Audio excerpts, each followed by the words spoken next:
जय महाराष्ट्र मित्रांनो, स्वागत आहे तुमचं या मराठमोळ्या चॅनलवरती, ज्यामध्ये आज आपण बघणार आहोत की जी डी.वाय.टू युनिव्हर्सिटी आहे, doctor Babasaheb Ambedkar technological university, तर त्यासाठी कोणत्या पब्लिकेशनचे बुक्स यूज करावे, कोणते बुक्स अवेलेबल आहेत, तर त्याच विषयी आपण आज बघणार आहोत. तर चॅनलवरती नवीन असाल तर सबस्क्राईब करून द्या, कारण असेच व्हिडिओ मी आपल्या माय मराठीमध्ये आणत असतो. तर चला बघूया. तर बघा, जर तुम्ही पहिल्या किंवा दुसऱ्या सेमिस्टरमध्ये फर्स्ट किंवा सेकंड सेमिस्टरमध्ये आहे, तर त्यामध्ये तुम्हाला दोन ऑप्शन आहे.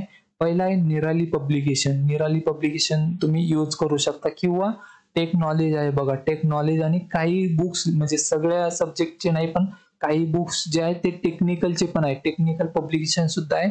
तर जर तुम्ही पहिल्या आणि दुसऱ्या सेमिस्टरमध्ये असेल तर तुमच्याकडे दोन ऑप्शन आहे, म्हणजे एक तर निराली किंवा टेक नॉलेज. दोन्ही पण चांगले आहेत. यामध्ये जे क्वेश्चन वगैरे विचारलेले आहेत त्यांनी सॉल्व्ह करून दाखवलेले आहे, प्रिव्हियस इयरचे क्वेश्चन, तर ते चांगले आहेत, तुम्ही हे यूज करू शकता. आणि बघा, जर तुम्ही थर्ड किंवा त्यानंतरच्या सेमिस्टरमध्ये आहे, म्हणजे सेकंड इयर पासून जर तुम्ही पुढे असाल, तर तुमच्याकडे फक्त एकच ऑप्शन आहे, निराली पब्लिकेशन. बघा, काय झालं की डी.वाय.टूचे जे बुक्स आहेत तर ते जास्ती पब्लिकेशन जे आहेत प्रिंट नाही करत, त्यामध्ये फक्त निराली पब्लिकेशनच आहे की ज्यांनी जे प्रिंट केलेले आहेत. तर तुमच्याकडे एकच ऑप्शन आहे, जर तुम्ही थर्ड सेम किंवा पुढच्या सेम, कोणतंही पुढचं सेम असेल तर त्याच्यामध्ये शिकत असाल, तुमच्याकडे निराली पब्लिकेशन हे एकच ऑप्शन आहे.